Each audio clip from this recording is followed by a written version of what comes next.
Hello, and welcome once again to the Dental Marketing Mastery Series. This podcast is brought to you by dentalwebcontent.com and New Patients Incorporated. I'm Howie Horrocks, the founder of New Patients Incorporated. Along with me once again is my friend and partner and the president of New Patients Incorporated, Mark Dilatush. Hello, everybody. Welcome once again to our weekly podcast. How you doing, Howie? Mark? Hello, Howie. Yes. Is the entire town of Las Vegas going Las Vegas Golden Knights crazy right now? Man, I'll tell you, last night, you were high-fiving with complete strangers walking down the street. Right. They've done something that's never happened in the history of sports that I know of. The inaugural season, they make it to the finals. I know. And plus, it's a city that's been starving for a professional sports team since forever. So congratulations to all the Las Vegans. It's a lot of fun. I know, I bet. So anyway, what are we doing today? We're going to be talking about insurance. Oh, there's a good one. Yeah, it's been a while. It has. And there's lots of updates. There's some general advice, and then there's some updates as well. So we get, 30, 40, maybe 50 startups a year who will invariably engage us, which is a really good starting point for the entry of insurance. So let's back all the way up and let's define insurance participation. Basically, insurance participation is a marketing medium. Yeah, it puts butts in the chair, right? Yeah, some guy. Let's pretend some guy shows up. He kind of looks like he was in The Sopranos, right? He shows up at your office and says, "Hey, Dan, I got a deal for you," right? I'm going to send everybody from my union over to your office, but I want 20% kick. Oh, yeah. No, seriously. No, I know. It's just, It is Soprano-like. Yeah, it is. Okay. I mean, think about it, right? That's pretty much what it is. And Dan goes, well, how are they going to know to choose me? And the mob boss goes, well, I'm going to stick you on my list. I'm going to send a list to him once a year, and, I'll put you up on my website. How's that? And Dan goes, what's it cost me up front? And the mob boss says, nothing. And Dr. Dan says, all right, you got a deal. And of course, the mob boss goes to every other dentist in town. Does the same deal, and pretty soon the mob boss has 20% of everybody's revenue. Yeah. Okay. So, it probably wasn't the appropriate analogy, but I'm from New Jersey. I get to make that analogy. That's right. You were right down the street from him. Right down the street from him. So, anyway. So, dental insurance is a marketing medium. You trade 20 to 30% of your revenues to a company who's willing to put you on a list and on their website on another list. And in return, they are going to expose you to the employees of the employers that they sold policies to. I mean, basically, that's what it is. So is it all bad? No, it's not all bad. Is it all good? No, it's not all good. It's kind of right in between. And what you really, really, really want to do if you own a dental office is put your business hat on and look at it for what it is. It is a potential to attract patients to your office with less investment friction than other marketing mediums, because it doesn't really cost you anything up front to sign on with an insurance company. So from that standpoint, it looks really, really enticing to the young dentist or the new dentist that's buying their practices maybe for the first or second time, because at that point they're kind of in a, they might be in sort of a panic mode, right? Where am I going to get my patients from? Let me set up on all these plans. Okay, well, see, when you're first starting a practice, that kind of makes sense. It makes sense. You might want to ask, take a local office manager from a different dental practice out for lunch one day and just ask her, well, what are the most prominent insurance plans that you have in this town? And she'll say, I don't know, whatever, Delta, Cigna, and United Concordia. Okay, fine. And you might want to just participate with those three. And your marketing might want to actually list the ones you participate with front and center. And you might want to have a mention of them on your homepage. So at the very beginning, if there's nobody in the chair is empty, right? You might want to use insurance for that purpose to fill the empty chair. Right. The bit about no upfront costs is you're right. It's critical to especially a new startup because, in a traditional marketing plan, you got, if you're going to do any mail, well, that's printing and there's a cost right there. And If you want to, buy a mail list or if you want to do radio, they don't let you pay as you go. You pay up front there. Or we even build a website or do PPC or do anything online or offline is going to cost you money. Exactly. Right. So it could make total sense, in the beginning stages of a practice. Right. For sure. So what you do is you participate with as many as you can, want to, have to, given your market area. And you fill capacity in your practice to the point where it's really kind of difficult to get a new patient appointment within 8 work days, right? You get to that point and you start to say to yourself, well, now volumes of new patients really aren't my problem. Now the quality of the new patients is really my issue. And it's at that point, or maybe shortly before that point, where you start to transition your marketing focus from those plans more toward attracting patients who aren't on those plans so that you can ultimately get rid of those plans. Great. Why don't we take a short break here, Mark, and we'll continue this discussion about how you transition. Got it. Okay, we'll be right back. Hello, everybody. This is Howie Horrocks, and along with me is Mark Dilatush, the president of New Patients Incorporated. How you doing, Mark? Hey, Howie. How are you? This is the part of the podcast where we get to brag about our company. Yay. So sometimes it gets lost in all these podcasts what New Patients Incorporated actually does. We have, I don't know how many podcasts, 75, 80, one a week for well over a year. And all of you listen to these a half hour at a time, and you might lose sight of what we do. So here's the short answer. We do everything we're talking about in these podcasts on behalf of our clients. Okay. The podcasts are there for our clients, of course, just so they understand what the heck we're doing, but also for the doctors who are do-it-yourselfers.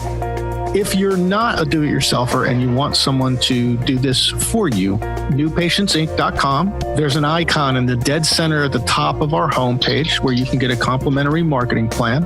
A series of questions will need to be completed. And once you complete that, we will analyze your market area, develop a marketing plan, and get on the phone with you, discuss all the sections of the marketing plan, just to make sure you understand a couple of things: what you're up against, what your expectations should be, and what Mark and Howie would do if we owned your dental practice. Hello, once again, we're back. We're talking about insurance, and we've gotten up to the point where dentists might be considering transitioning away from insurance dependence, right, Mark? Yeah, and certainly you want to reach your capacity first. Like, you don't want to transition out of insurance until you have your chairs filled, your hygiene is booked, and new patients are having to wait 4 or 5 days, maybe 6 days to get into your practice. Then you say to yourself, okay, well, if marketing costs me 5% of my revenues, but insurance costs me 25. If I spend 5 and I can replace the patients who are on these other insurance plans, I actually gain 20% right there. Yeah. Okay. For the same work, no more work, no more CE. You don't have to go to you don't have to have a new service. It's the same services you're providing right now. You can get 20% bump just by replacing how you're promoting your practice. So the next step in the life cycle of the practice regarding insurance is to count the number of patients who are on each of these plans. So let's say you have 3 plans. Plan 1 has 200 patients. Plan 2 has 100. Plan 3 has 50. You always start with the bottom one. You always start with the lowest number. Kind of invert the list so that the lowest to the highest. And what you do is you do marketing. You spend 5% of your revenues to attract higher quality new patients until you end up with 50 new patients. Once you reach 50 new patients who don't have that plan, you and the rest of your team can have a cake, put a couple candles on it, and you can all write your letter as a group. This is an incredible team building exercise if you want to make it one. It really, really is.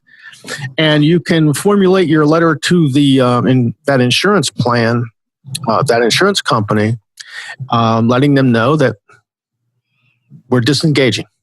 We're no longer going to be participating in your plan, and everybody on your team will rejoice. Trust me. And then you move on to the next the plan with the next highest number of patients represented in your office, and you replace that number of patients before you get rid of that plan. Yeah, this could take years, right? In reality. Yeah, normally 36 to 48 months, 3 to 4 years. And that's on average. You may have a practice that has nothing but insurance plans. In other words, you have I don't know any practice that has no fee-for-service patients. But normally, even with the most insured patient bases, normally it's 60, 65% are insured. The other 35% are not. Obviously, in practices like that, it's going to take a little longer. But normally 36 to 48 months. And don't underestimate what I said about this being an incredible team exercise, because there's really nobody in your office who wants to get rid of insurance plans any more than your employees. Yes. Okay. The people at your front desk hate the eligibility, hate the pre-Ds. The person posting the insurance checks hates balancing it off. If you have associates, it's a pain in the ass to track production. It's just the entire operation is a pain. Okay. They will rejoice and they will look forward to every step on this journey. And then, so let's just fast forward. Let's say that takes 4 years. Now, at the end of 4 years, you're at capacity again. Your schedule's full. You are having a difficult time finding 4 or 5, 6 days out. And you look down at your profits and you go, my God, I worked the same number of days. I took the same number of vacations. I have the same staff. Yet my profitability went up 20%. Yeah, that's a great day. That's a really good day, right? The only bad part of that is talking to your tax person, right? But really, that's basically, in a nutshell, if you look at everything in a spreadsheet, that's basically what happens on that day. Then it's just a matter of how big you want this thing to grow. And that's really kind of a personal decision. I know lots of friends, clients, dentists that they just want a nice life balance between being a solo practitioner and their home life and their hobbies and their friends and all that other stuff. And then I know dentists that are, They just want to light the world on fire and go crazy. And either one of those is fine. It's a very personal choice. But another thing with insurance, actually, this applies more. I'm going to take you back now, all the way back to starting up again. But this applies to the offices listening to this who have insurance, and they may have online scheduling. Yes. There's some new developments there. Yeah. There's some new stuff that's happening, and it's not going to stop happening. It's going to continue happening. So, Howie and I aren't known for being bleeding edge, probably because we're older than 25, right? But every once in a while in these podcasts, we actually let you know something that's new that very few people know. Anyway, if you have online scheduling and that online scheduling provider has a relationship with an insurance company, you end up being on the top of a search. So here's what that means. Most employees will look for a dentist that's part of their plan on the insurance company's website because they have a card's in their wallet. The card says United Concordia. If the card says UnitedConcordia.com, the card says find your provider at UnitedConcordia.com. So they take the card out and they actually go to the website, and on the website there's a little zip code thing. Type in your zip code, and up comes the United Concordia providers in and around that zip code. Well, if they have online scheduling, the system prioritizes them and puts them up at the very top of that search, no matter the distance from the target. So what does that do? It gives you a competitive edge if you want more United Concordia patients. And that makes sense too, because online scheduling is a huge convenience, and so it's good for the consumer, the person, the searcher. So it pops up, and it's good for the insurance company too. Right. So that's basically the mob boss going, yeah, you know what? For today, I give you a special deal, right? Yeah, I got right? If you sign on today, I'll put you at the top of all the searches on my website, right? So anyway, there's lots of stuff there. And that's just going to continue to get developed. I mean, that's not going to end. That's just beginning. And so there's going to be added value because the insurance companies are also interested in making things easier for their subscribers to find a provider. So when things like that are aligned, they tend to work out, and they work out really well. And in this case, they're working out wonderfully. We actually have a client in Allentown, Pennsylvania, who didn't even have a website, but they were a United Concordia office, and the widget was installed in United Concordia, and they started getting patients online. They didn't know where the hell they were coming from because the widget wasn't even on their website yet. So, seriously, lots of people, emergencies and new patients, that's what they use. They use the insurance directory a lot, to find the dentist they're going to use. Anyway. Yeah. So that's an update on insurance participation. It's sort of like a history as a backdrop and an update on insurance participation, how to use it, when to use it. It's not a bad thing. It's not a good thing. It just is. It's just a thing. And you use it as a tool, just like you use other marketing tools. And now you know when to use it, and you know when not to use it. So hopefully that helps many of you. Yes, I'm sure it will. Well, thank you out there in audience land. We love you all, and we look forward to this every week, don't we, Mark? We do. We do. And we will see you again next week, and you will hear from us again next week. Bye now. We hope you've enjoyed our podcast today. You can find more podcasts on our YouTube channel, on Stitcher, and iTunes. Also on our websites, dentalwebcontent.com and newpatientsinc.com.